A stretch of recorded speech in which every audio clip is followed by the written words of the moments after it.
আমরা চাই আমাদের ঘুম যেমন হারাম করছে ওকে, আমরা চাই ও যাতে আর একদিনও শান্তির ঘুম না ঘুমাতে পারে জেলে।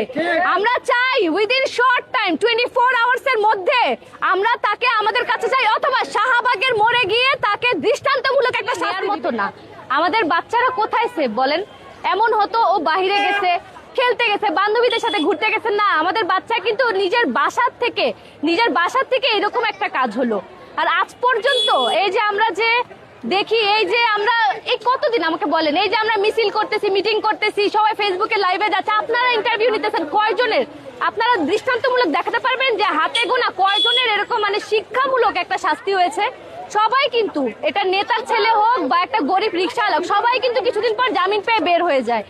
তো আমরা চাই যে এইবার আমাদের নতুন সরকার গঠন হয়েছে, আমরা কিন্তু জুলাইতে আমরা সবাই এরকম আন্দোলন করে আমাদের হাসিনাকে আমরা মানে থেকে নামিয়েছি।